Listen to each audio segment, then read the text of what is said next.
Well, good morning, everybody. Welcome to Sunrise Daily today. I'm Chamberlain Uso. Good morning. I'm Yusuf. Welcome to the program. You know, watching the news last night was heartbroken. So today, we're forced to confront a truth that should shame any system that calls itself just. A 52-year-old woman, not convicted of any crime, walks into a federal high court in Benin and leaves in a body bag. She has spent nearly 3 months in custody, 3 months without conviction, 3 months reportedly battling health challenges. And then, in open court, she collapses. Witnesses say she was ignored, dismissed, treated as if her distress was performance, not pain. By the time anyone took it seriously, she was dead. Let's be very clear. In any functioning democracy, the accused is not disposable. The accused is not guilty until proven otherwise. The accused retains the full weight of their humanity and the protection of the state. But what we are seeing again and again across agencies is something else entirely. A quiet, dangerous culture where custody becomes punishment before trial, where detention conditions are an afterthought, where medical care is optional until it's too late, as you may have seen that. And then comes the official response: no sign she was unfit, no reason to assign blame. That is not accountability, it's evasion. Because the real question is not whether she walked into court. The real question is, what condition was she in after 3 months in NDLEA custody? What were the standards? What medical evaluations were conducted?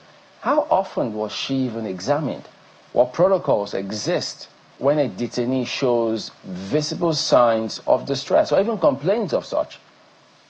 Or is the truth more uncomfortable that across too many detention facilities, those protocols are either weak, ignored, or simply non-existent? And this is where the spotlight must turn, squarely as a matter of fact. And the Minister of Interior needs to take note of this, because oversight is not ceremonial. It is not a line in a policy document. It is a duty, a responsibility to ensure that every agency under its watch adheres to minimum standards of detention, healthcare, and human dignity. In those standards, if those standards existed and were enforced, would we or would this woman be dead today? We don't seem to value life, unfortunately, enough in this part of the world, and that's the hard truth. We have to say that. And it shows in overcrowded cells, delayed trials, in the casual disregard for those who cannot defend themselves. But this cannot end with outrage. It must end with action.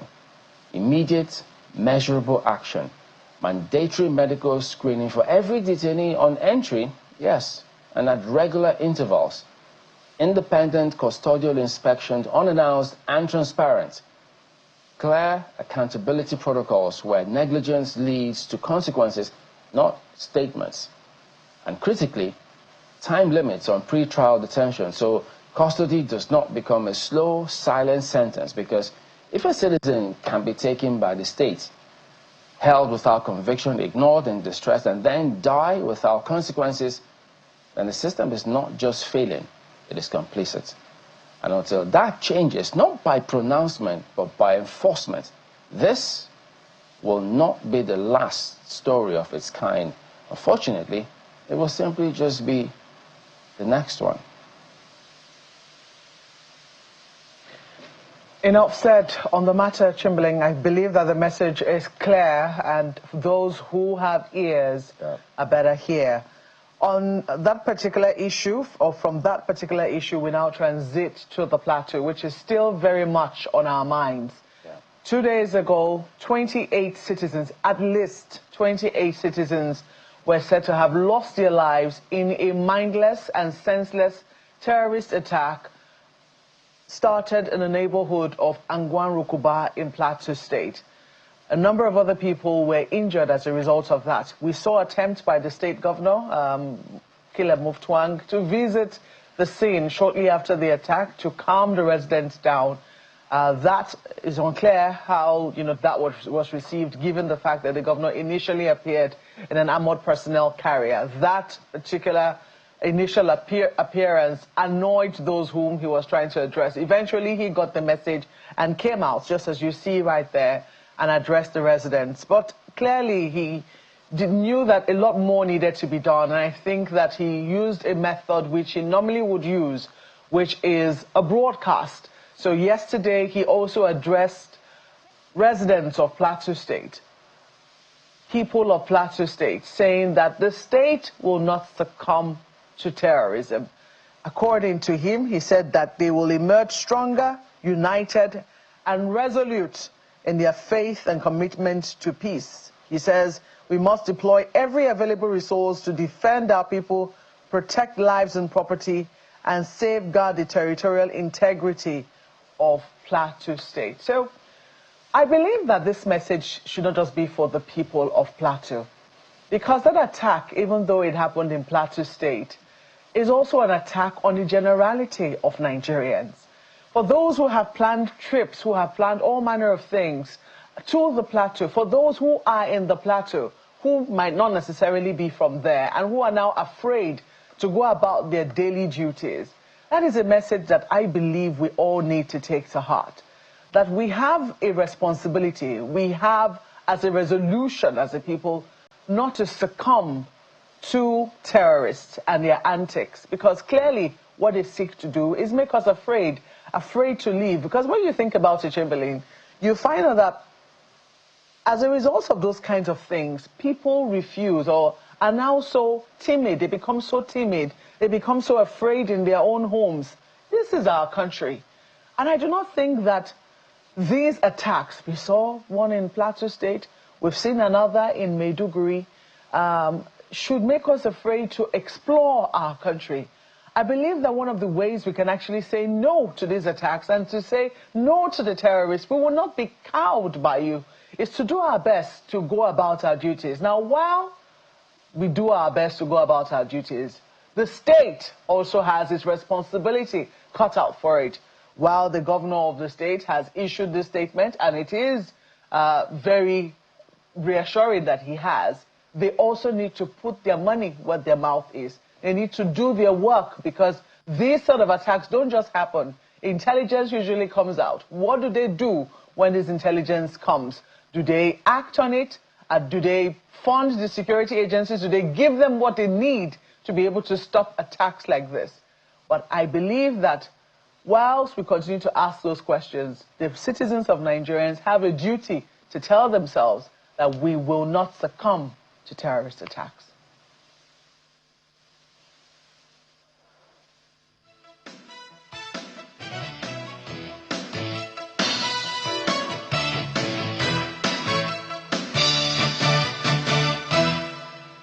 In the grief of the bereaved families, and pray that the Almighty God grants them and the state the strength, comfort, and grace to bear this painful loss. Plateau State will not succumb to fear or intimidation.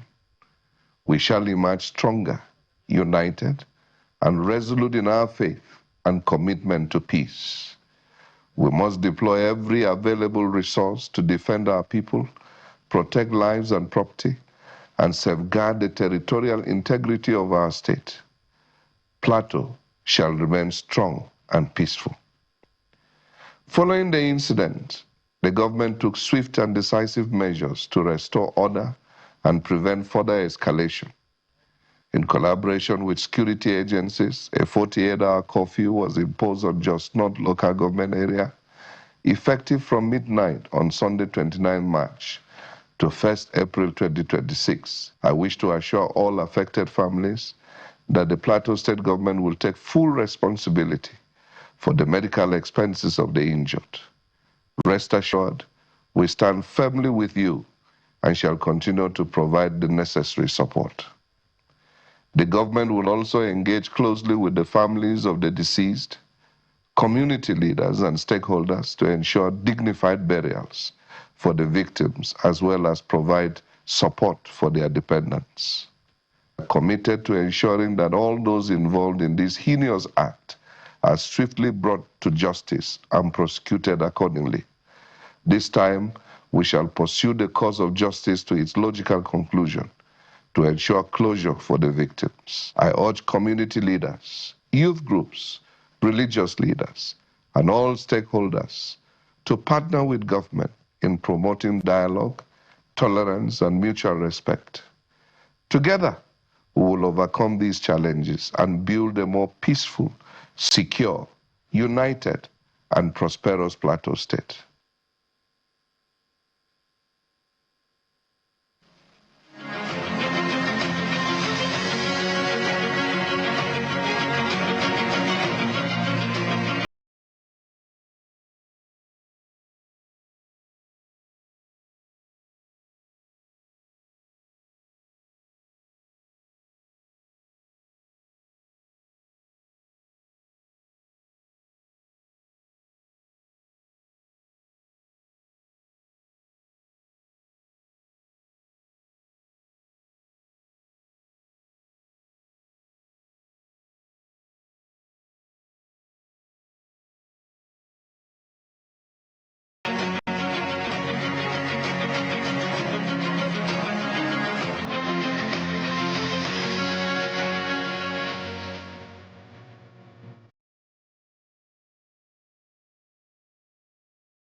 All right, welcome back to Sunrise AD. A leadership crisis appears to be brewing within the ADC as a group within the party accuses INEC of defying a court of appeal order, they say, in the ongoing disputes over who controls the party. Now, this group is demanding that INEC enforce the court's directive to maintain the status quo, invalidate the ADC NEC meeting held on March 25, remove names of Senator David Mark's faction from his records, and recognize an alternative leadership pending the final determination of that case. So that's what we're going to be discussing today. But first, we're joined by Kenneth Okonkwo, who is an ADC chieftain and a lawyer. Good morning. Thank you for coming on today. Good morning for inviting me, and good morning, viewers, for staying. We've seen this notice, this letter to INEC from their lawyers. We see here it says that Robert Omukoro, SAN, Lukman Fagbemi, SAN, and Luka Musa Haruna, SAN, representing Honorable Nafiu Bala Gombe, asking INEC to, in fact, asking the chairman of INEC. They went on and listed several things, but part of what I read in the opening sequence there, they're demanding that INEC enforce the rulings of the Court of Appeal, and that means the name of Senator David Mark should not be in INEC website as the chairman of ADC. Well, first and foremost, let me say that it is really very ridiculous for a man called Nafiu Gombe to say he's going to court to challenge the leadership of ADC. Nafiu Gombe, on the 17th May 2025, by a letter dated by him on that date, resigned from ADC. And he signed that letter on the 18th of May 2025. The letter took effect on the 26th of May 2025. And he said the reason that I am resigning is to make way for a smooth and effective coalition and restructuring in his own handwriting.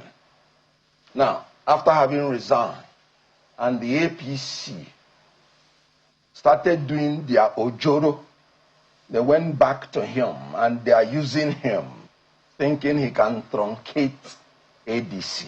How do you say for sure? Because APC is desperate. Is there any proof? His resignation is in his handwriting. Yeah, but is there any proof that it's ADC that's responsible for that?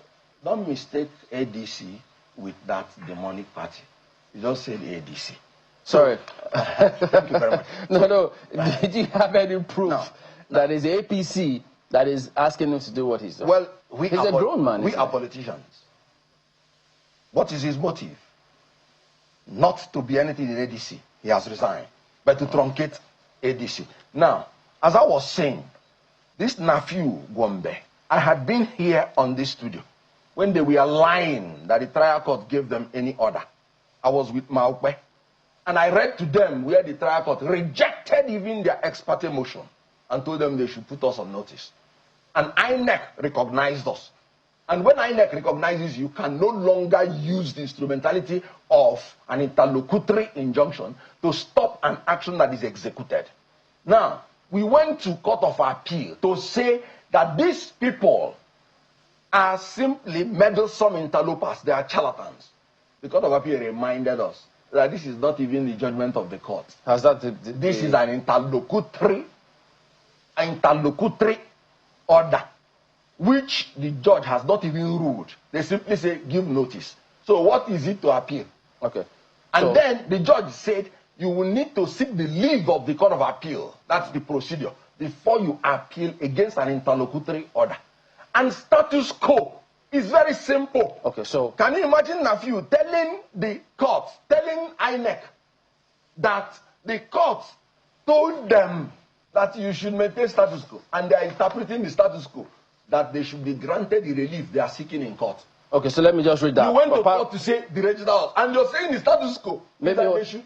So what they're saying is that this is just very silly. Sorry. So they're saying that the parties were hereby directed to maintain status quo ante bellum and shall refrain from taking any step or doing any act capable of fostering a fait accompli on the court or otherwise rendering nugatory the proceedings before the trial court. And they, in that letter they wrote to INEC, yes, that statement they went on to explain. Yes. To begin with, the literal meaning of status quo ante bellum is the state of affairs before the beginning of hostilities. So, the status quo that ought to be maintained, according to them, in this case, is the state of affairs that existed before the defendants forcibly take over of the management and control of the family properties which constitute the wrongful acts complained of in the application.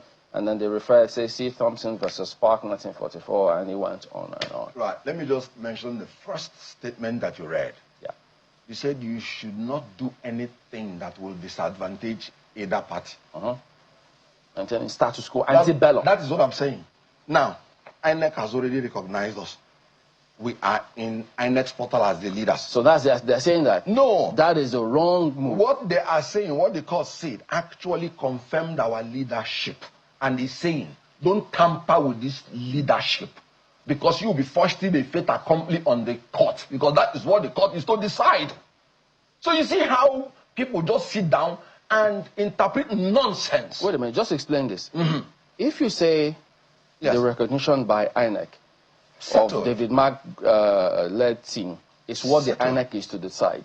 No, not INEC. Court. Sorry, the court. If, because they're arguing that action alone is already foisting a fait accompli on the parties. So according to them, they say status quo ante bellum means the condition of things before that recognition. That is what I'm saying.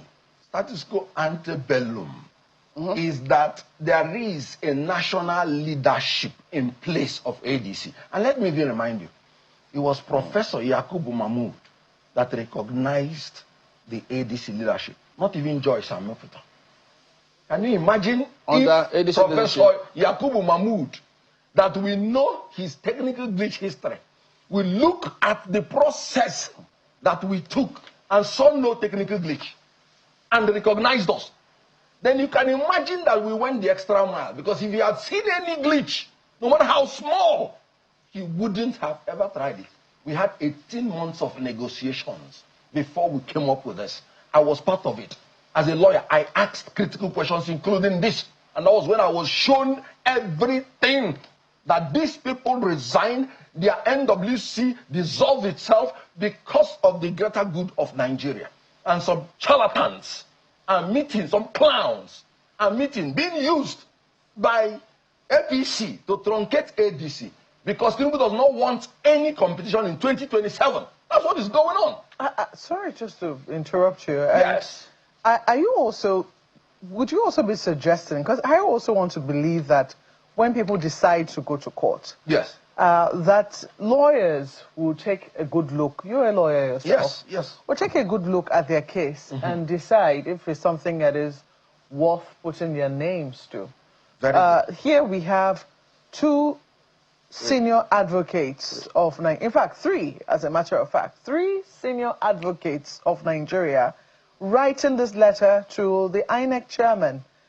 They put their names to it, and they say what they're demanding for is the enforcement of orders made by the Court of Appeal. Are you saying that they too are clowns? You know what Mikey Guinea said?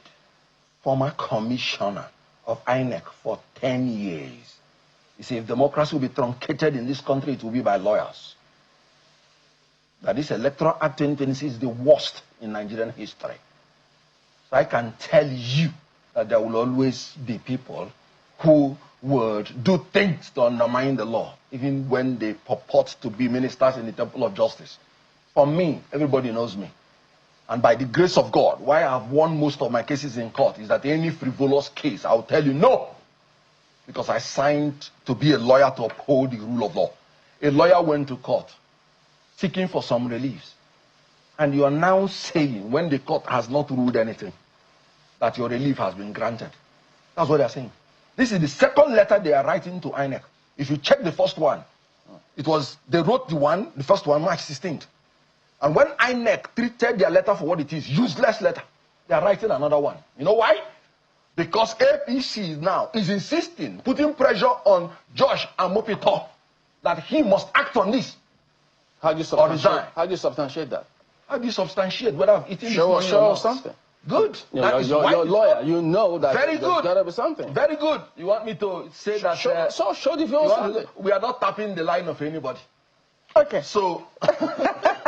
Well, that could be another court matter. Oh, good. But I'm very interested in this. So here's the thing, when I saw this. Right in second. If somebody does not obey the court order, in your own estimate, what do? You go to court by section 158 and section 160 of the Nigerian Constitution. INEC is not under any authority or any person in the rule they follow and in the manner they do their things. Okay. And these people are trying to put pressure on INEC, being used by APC, even after they know that the person they are representing has resigned officially from ADC. What do you want me to call them? Okay, so let me ask you this. Because you said the national, all of these people resigned, the previous ESCO resigned. What I find very interesting. Yes. Most of them, their letters are there. Most of them are there. And I think this is a copy this will be the copy of Nafi Bala's. God bless you. Okay, now, thank you. If this is his, I find this very interesting because this looks like a prototype. It looks like something has already been prepared. All you have to do is fill your name and sign. That's what it looks like. Very good. I said, I asked my colleague, I said, I've never seen a letter of resignation like this, which has spots for you to fill. Letter of resignation as dash. Then you now write what position you're resigning from. Good. Then it says the above subject hereby refers, please. I dash. Then you fill your name there. Do hereby write to notify you of my resignation. So the rest of them has already been, it's like a standard resignation letter. Good. What was this produced en masse, and then all that they had to do was fill their names and then submit it to the party headquarters? Thank you for that lovely question. And I wish they would flash this letter because that confirms the authenticity of what we are saying. The National Working Committee, the previous National Working Committee led by Raf Mosu, they made a meeting and they agreed by a resolution that they are all resigning. So that is why it appeared like that. It was the resolution of all of them as a body. So if this is the prototype they followed for all of them, the most important thing is that all the things that talked about the resignation are in his own handwriting because they resigned as a body. So do you think... And this person is claiming deputy national chairman. Yeah. In ADC constitution, the deputy national chairman is function-based, not like North or South. There are 6. Okay. And it is the deputy national chairman politics that is in line to succession. This man was the deputy national chairman of inter-party affairs. Fair he enough. has no business whatsoever. Fair This authenticates what we are saying. Okay. That the National Working Committee, led by Ralph Mosu, resigned as a body, and they filled on their own names and signature. Would it then be correct to say, I mean, I'm looking at this letter written by these SANs, when they say that the defendants were forcibly asked to resign their positions, would there not be some iota? Or because it's also possible that he felt some pressure. It's also possible that he was forced to. When you have standard letters like this already produced, and all you have to do is fill your name, it's unclear under what circumstances or conditions this was done. This could be an argument, don't you think? Chamberlain just said something earlier. He said, is he a small boy? That he should be compelled to do what he doesn't want to do. So look at that. A man of that caliber, you think will come and resign, put in his own handwriting. You could see where all his handwriting are there. Now, by the law of contract, once you're up to a certain age, you have the right to contract. You can claim duress. That's what I'm saying. Duress. That is for the court to prove. And that is why we are even saying, why come by originating summons? That is why you have to come by writ of summons. And then you prove your point. Originating summons is the civil proceeding you use when you're talking about interpreting the Constitution or any act or agreement, or where the facts are not contestable. So why are you coming through originating summons? If you are claiming this, you come through writ of summons. And by coming through originating summons, that case is dead. Well, it's up to court to decide. That is why we are telling them, allow court to decide. Before all this propaganda, writing nonsense letters to INEC, and they treated it for what it is. Nonsense. Well, if there is contempt of court, you go to court. Well, you claim you put pressure on the agency. Well, you claim this is nonsense letter. Absolute. What happens if before this day ends, INEC delists Senator David Mark's name from if you do that, if INEC does that, know that it is APC that did it. We have it on authority. Not based on this letter. No, they're using this letter. That's what I'm saying. INEC, they wrote it the first time, March 16th. If you read this one, if it's the second one, they referred to the March 16th letter in their first paragraph. INEC, okay, why would INEC now listen to them if they didn't listen for the first one, which had the same reliefs? What has changed? Pressure from APC. According to you? No, INEC, they wrote the first one, March 16th. They referred to it. The letters, yes. Good. But you say the pressure part. What changed between March 16 and March 25? Pressure from APC. All right. Well, I have to thank you for coming on. These are issues that we'll keep an eye on these kind of matters and see where the pendulum swings. Mr. Kunkwa, thank you for coming on. Always a pleasure to have you on. Thank you very much. We're back in a moment. Stay with us.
Welcome back. Bashir Abdul Mohammed, Acting National Publicity Secretary of the ADC, joins us this morning to give his perspective on what's going on. Good morning. Thank you for coming on today on the program. Good morning, Mr. Chairman. Well, this letter, written by the lawyers from your group, has been described as just mere letter.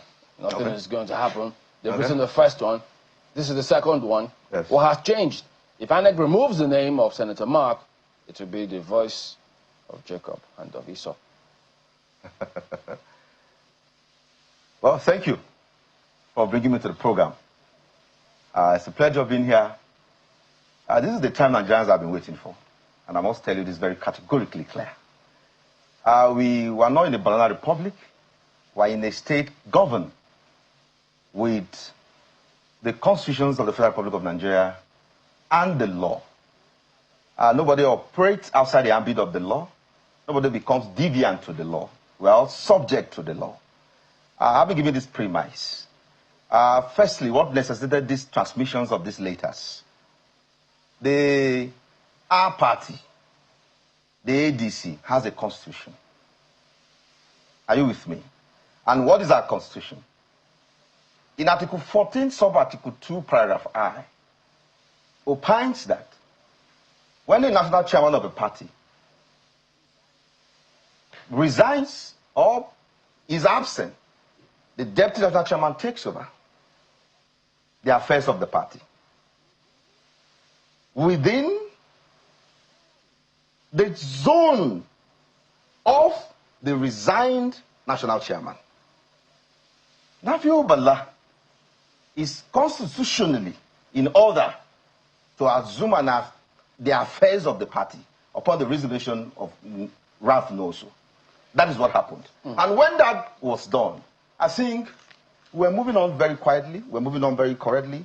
Also, we had some usurpers. I refer to them as usurpers, those who are temporarily sojourning in a place and holding power. We had some groups of persons headed by Senator David Mark to have claimed to the leadership of the party. And of course, this was contested. We took it to the appropriate court to challenge the manner of takeover illegally. You understand? So, having said this, there was a judgment from the trial court, that is the Federal High Court. The judgment was given. We began the processes to ensure that they are back from where they are coming from. And what was the judgment? It was given, and we proceeded to an appellate court, the CA, Court of Appeal, and asking them that, please, INEC chairman, obey a certain rule. What is the rule? Let everything be on status quo antebellum. Which he says, it is what it is right now. That status quo is the way it is with the name of Senator Mark there. That's what Mr. Okonkwo that is ignorant of the law. Let me school him what the Constitution means and what status quo antebellum means. Are you a lawyer? I'm a law student. You're a law student? Yes. He is a lawyer. Constitutions can be interpreted by who? Even if you can read the Constitution. I can read it. I'm not empowered to interpret Hold on, can I tell you that? Can I tell you that? You asked me a question. Let me tell you what that means. What is status quo antebellum? You shouldn't drag the names of lawyers in the mud. If he doesn't know that, you should see clearly. There are cases that have been cited regarding status quo antebellum. Simply means, for layman comprehension, the state of things of affairs should return to how it were or how it was before hostility. What was the state of things? In another dimension, status quo antebellum also means the state of affairs of something should remain as normal as it was before litigations. How was it? National chairman or sitting national chairman is Nafi Ubala. When a constitution resigns, a constitution of the party, I can avail you for your citing.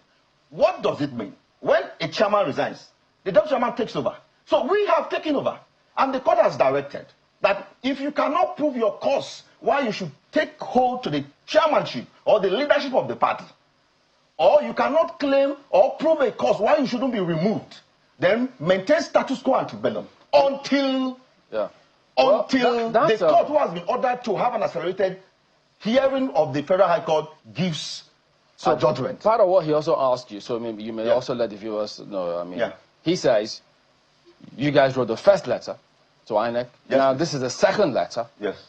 What has changed? What informs the second letter? Thank you so much. This is the problem. We are now having a problem with INEC. INEC is about having a problem with Nigerians and the democracy. INEC has been adamant, has been flagrantly and blatantly disobeying court orders. We wrote a first letter that, look, citing the order of the CA, the appellate court. Look, it is quite regrettable that we have a very senior lawyer, an SAN, at the helm of affair of the electoral empire, who is disobeying the court order. Firstly, we drew his attention to the first letter we wrote, having given him a signal on motion expartee order, motion on notice in December 2025. And we drew those things together. Oga, you have to respond to the court of the law. You can't be continually deviant. If you don't do so, you will face Nigerians. Look, let me tell you, the Constitution of the Federal Republic of Nigeria, Section 287, Subsection 2, says every decision of the Court of Appeal is binding on authorities, persons, and institutions, which INEC is not exempted.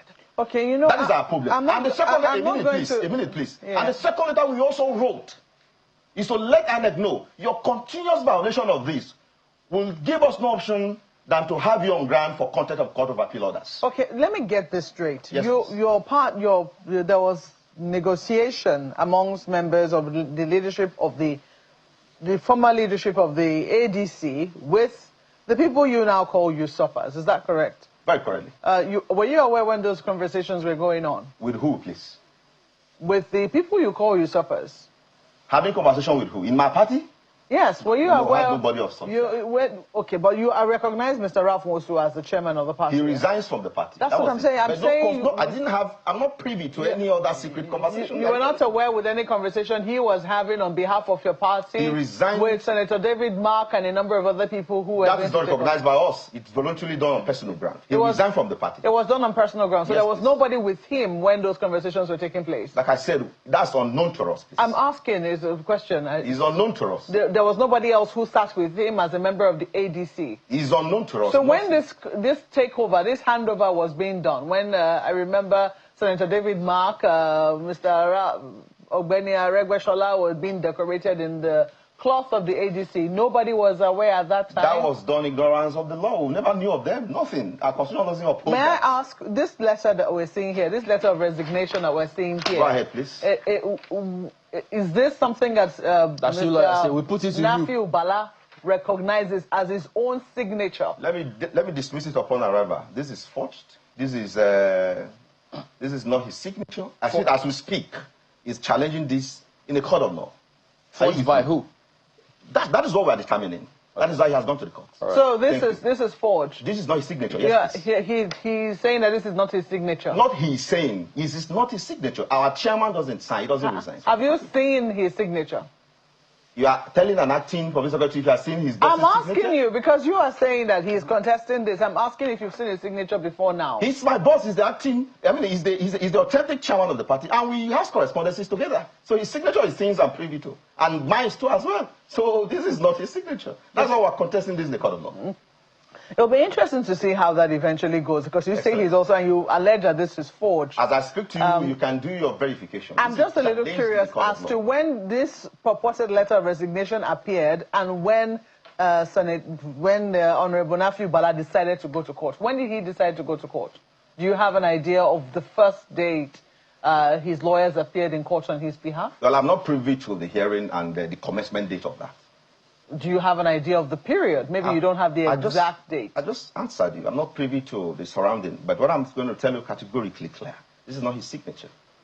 It's interesting because it will be very interesting to look at the dates when he went to court and when he was... the court should determine that. This is before lawyers and SANS already. You brought this before the court of public opinion, and we're asking questions in that regard. And for the public to be able to make up their mind who they actually believe, this sort of things are also very important. What time was he said to have resigned? When this initial action happened? And was he said, I have not put it categorically, was he said to have resigned, or when Mr. Ralph Wosu resigned? Because I want to believe that when Mr. Ralph Wosu resigned that he took over as chairman. Is that not correct? Excellently. So if that is correct, the question is, what time did he then take over? What time did he then say he had taken over, and what time did he go to court to enforce his rights? Do you have an idea? You marry it to what time Ralph resigned. What time did he resign from the party? Was that when he went to court? No, I'm asking you. I'm asking you. You Are should you not the party I'm member? putting it back. I don't answer questions in this program. What time did he go to court? I mean, was that when he went to court? As I speak with you see, let's be explicit. This is already being contended in the courts. And we're challenging that. If that's the prayer before the court, let's leave that. Yes. So that we don't discuss from much your of that. demeanor. Yes, please. I suspect you know some more than you're saying, because it looks as if, because this letter you've written. Are you a prophet? I'm looking at, we've been in this looking at game. your body language. We've been in this game for a while. Your body language suggests that you suspect something is going to happen today. Is INEC going to remove the name of Senator Mark from the list today? My brother, in fact, INEC has left it to have, it's long overdue. And we are challenging them. On this program, we're going to give 4 demands to the INEC chairman before he leaves the program. They should do everything they can. They are long overdue. How do you sit on a court order? Who are you? Who are you, please? It is, you see, it's becoming highly worrisome that he's a son, an SAN. He doesn't know the position of the law. He doesn't have to do that. So he should do that. This is long overdue. We need to talk about the affairs of our party. So the name will be removed from the list today. And they should do the needful as soon as possible before we approaches electoral timetable and other demands. Something needs to be done. They need to be removed, and that is what we are asking. You've heard that you're being sponsored by the APC, that your part is being sponsored by the APC. How do you respond to that? Sponsored by the APC. What are there proofs of that? That's an allegation. It's not about proof. I mean, what do you make of it? Do you think that is unfounded. This is a preposterous allegation being made, or do you think that this is something that could be possible? You might not know. Well, let me tell you. No. You see, in my office as the acting public secretary, you don't say I might not know. I'm at the affairs of the party. I'm at the level of the affairs of things of the party. Let me tell you something. When the INEC recognized them, did we say anything? You see, these people always goes around to cause chaos. When INEC recognized them, we were mocked. They say, okay, look at it now. We have been recognized. Look at them, time wasters. But we pursued it logically. We don't make noise. What are we demanding now? We are demanding on the ground that we have given a court order, which has been given an order for an accelerated hearing. Respect the court order pending the completion from the trial. Mr. Mohammed. Court. Mr. Mohammed. Yes, please. No, in political parlance. Go ahead. No man, no political party or political man comment with this mean without backing from powers from above. It's what we are praying for. We're suspecting you. Yeah, we are praying for. I need to dismiss them. They have the right to work already. Don't be surprised if that name is removed today. Please, it's what we want. They should do that. If they don't, they're going to see us on the streets. While I leave this program, I'm giving them 4 demands, please.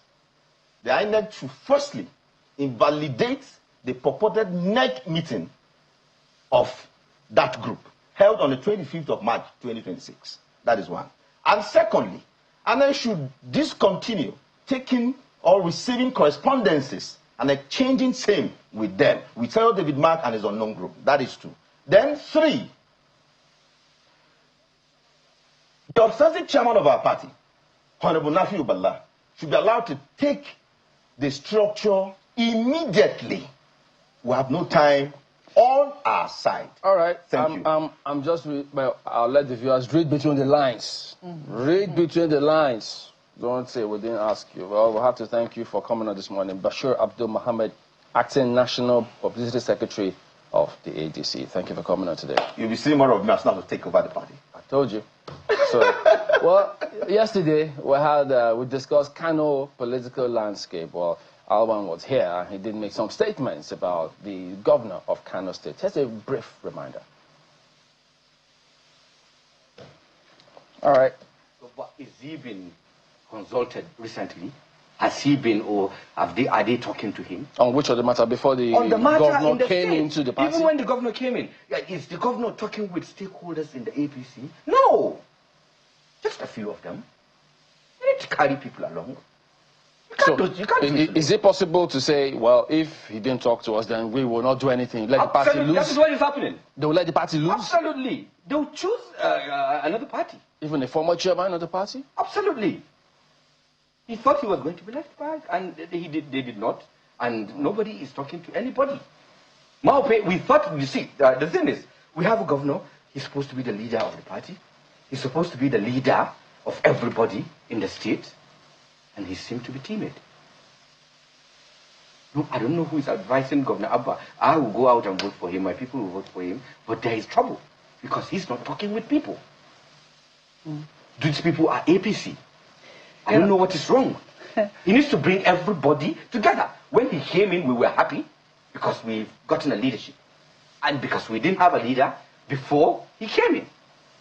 So, but it seems as if there is a problem too. We're losing out. You know, yes. Whether you like it or not, the Concosia movement that he came with must work with the APC they met.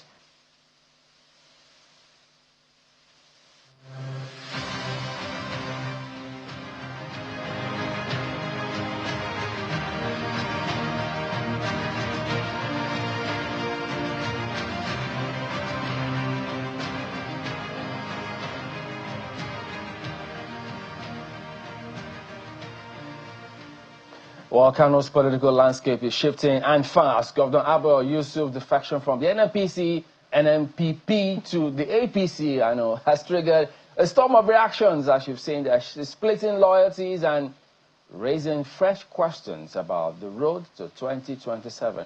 His former mentor, by the way, Rabbi Kwankwaso, now in a different political camp, calls it a betrayal and predicts defeat. But the APC says otherwise, that governor's re-election is all but secure under its platform. Now, let's move over to Kano. We've got a gentleman, he is the Commissioner for Information in Kano State. He joins us this morning from our studios in Kano. That's Ibrahim Abdullahi Waya. Good morning. Thank you for joining us on the program today. Thank you very much for having me.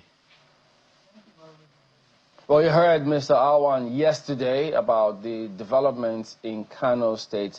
There are several aspects of what he said about the governor being at risk. In fact, the APC being at risk of losing Kano because the governor went to APC, but Rabbi Kwankwaso is going to ADC, who backed him to become governor. Are you worried? I mean, isn't what he said true? Well, thank you very much. Let me start by thanking you for the opportunity. Well, I think the statement is not only incorrect, but at the same time misleading, because that is not really what is on the ground. An Abuja-based politician cannot really predict what is happening in the state because he has lost touch with the reality of the politics in the state. What is really actually happening in the state is different from what some people are actually insinuating. As far as the Kano State politics is concerned, there are a lot of transformation that is going on, and a lot of things are actually changes are being effected now, and we are turning into a new dawn because we are now offering another political chapter in the state whereby Nigeria's own Kano citizen will be in the front and will be the one to decide on fate, not any other person. The fate or the political fate of the state is not in any way now aligned with anybody. Rather, it is going to be within the collectivity of the interests of the Kano citizens. So whatever somebody is saying, that just simply because somebody has defected from a party to another party, that will not really change anything, because the Kano citizens are all out now for change, and we are all out to have this change. This is going to be a history that we're going to be making in the political history of Kano. And all the citizens of the state are very much determined about that, and the change has been championed by Yusuf at the governor. We believe that we are now offering a new chapter in Kano, and we believe that we are now having a new dawn in the street.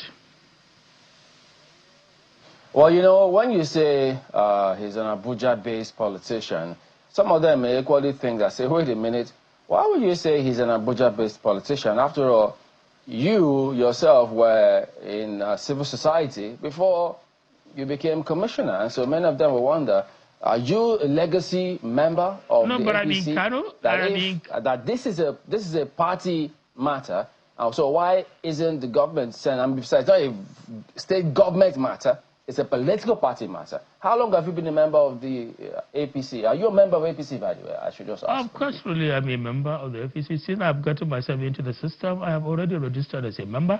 And let me tell you then, political parties and civil society are almost like two sisters.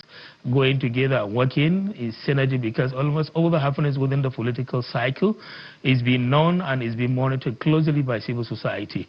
I have been in the kind of politics so much, not only actively as a partisan politician, but rather as a political animal, because that is what we are, and I have been very much interested in monitoring the whole thing.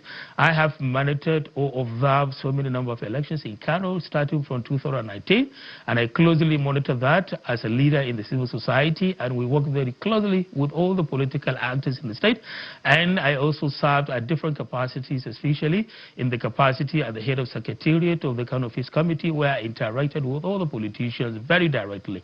So I am fully in the picture of everything that's happening, not just because, or maybe because I'm not a party member or a partisan a politician, but rather because I'm somebody who's very much keen and interested about the development. Anytime when you talk about politics, you're talking about the development, you're talking about the future of the people, you're talking about the present of the people. So everybody should really be keen in participating and monitoring and also observing the whole happenings as far as the political administration of the state is concerned, because it directly or indirectly affects me. And what I'm saying... Well, he also did say that the APC members in Kano and several places are of the opinion that the governor has not been, as they say, carrying people along. But he's just been keeping to himself, and hence the reason why things are like that. What do you mean by carrying people along? Oh, right from the time when... That's the term he used, right from the time when we defected to APC, Governor Abba Kabir Yusuf has been in very close contact with all the mega political heavyweights from the old APC. They've been working together very closely, starting from people like Dr. Abdullah Umar Ganduje, the former governor of the state and national party, of this former national party, chairman of the state, the likes of Senator Barrow I. Jibril, the Deputy Senate President, and all other political heavyweights in the state that have been in the FEC for quite a long time. Abba Kabir Yusuf is closely working with them and consulting them in everything he's doing. Look at the whole transition as far as the new leadership of the FEC is concerned. Almost everything was done with consultation, in close consultation, and also concern with all the heavyweight, political heavyweights from FEC, and we were able to successfully conduct everything. Look at the congresses that have arrived from the World Congress to the state. Everything has been set in motion now, and leadership has already been established right from the World and zonal and state level then, and there's no any complaint. If there should be probably this kind of discrepancy, you will have heard people complaining that they have not been carried along, but there's nothing like that, because everything has been done through consensus, through consent, mutual understanding. And look at what happened even yesterday. It has also proved me right. Look at the former chairman of the national former chairman of the APC, Dr. Abdullah Umar Ganduje, was sitting very close to Abba Kabir Yusuf at the National Assembly at the time of the former defection of the members from the MPP to APC. That is about 8 members, serving members of the National Assembly. So you can see how they've been working very closely in synergy and also through mutual understanding. And look at also the meeting that the governor has been, His Excellency Governor Abba Kabir Yusuf has been away from Kano for quite about 5-7 days now, and has been in consultation. You will be, if you monitor his own activity, you will see the way how he's been conducting a lot of series of meetings with all stakeholders, including those in the former, the former APC members, the members of the old APC, and also with the new ones. He has been in consultation with them, and he has been also... So this is to tell you that they've been working in synergy, and there has never been any complaint. Now we are now in the real transition. I think for a number of people, comrade, whilst, we're not going to dispute this claim of them working together, for a number of people, the taste of the pudding, the results of their working together will be seen on election day. It will be seen in the outcome of what Kano produces for their party. But I'm a little curious what you make of the defection of the leader, the national leader of the NNPP to the ADC. We've seen the rallies that have happened first when Mr. Peter Obi visited Kano State, and then when he officially defected to the African Democratic Congress. Now, some people have said that those rallies were a testament to what will happen to Kano, in spite of all the alliances that are happening in the APC that this is going to be the real thing, the real deal, that this is a foretaste of what is to come, the defeat that will come for the APC come 2027. What do you make of that? This is just only a political hypothesis, probably with somebody may be driven by, swayed by a sentiment of what you've seen. The crowd you have witnessed is just only a rented crowd. If you come to Kano, I can arrange this kind of crowd for you. If you tell me, or you provide the resources for me, I can arrange this kind of people for you there. It's just a matter of mobilizing people there. Kano is a place where there are a lot of the population size is very big, and if you want 1 million people at a time, you can mobilize them. It depends on the strategy you've been able to deploy. So these are all rented. It's a rented crowd. So that means that's what Governor Abba Yusuf too did when they had that kind of rally before. No. That's what happened. You rented the crowd. Ours is real. Look at what happened. Look at Juarez. Excuse me. Yours is real, but that excuse me. Look. You know very well that in a political rally like this, definitely there are people who are now being appointed into a mobilization committee. What is meant by mobilization committee? There are people specifically established as a committee to mobilize people. But you said you've done that before. That's what I'm saying. Look at the heavy weight that were in Kano. So that means you were the one that got it for the governor when that rally happened that last time. Look at the heavy weight that were in Kano. The likes of Peter Obi, the likes of Dixon Saraki and others, they were only in Kano there. But look at the only crowd that they were able to pull. And it just only within the within the premises of the residence of Dr. Rabi Musa Konkoso. And it will not in any way contain people more than 5,000 people. So this is just only a small size of the people. Look at the crowd, people. The crowd. His Excellency was as we wind down, let me ask you, are you telling us now, by implication, that 1-point-something million votes that was gotten was fake votes? Which one? Was it rented votes?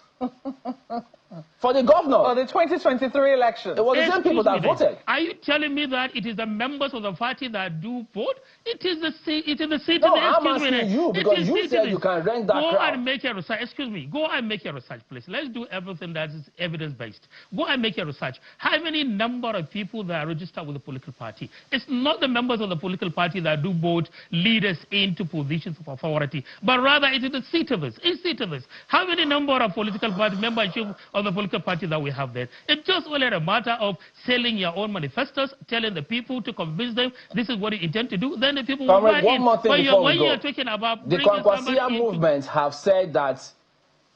Just a minute. Kwankwasia movement have said, these are quotes credited to them, and make it short your response. They say Governor Yusuf has not told them he has fallen out with Kwankwaso, and as such, they will vote whoever Kwankwaso says they should vote for.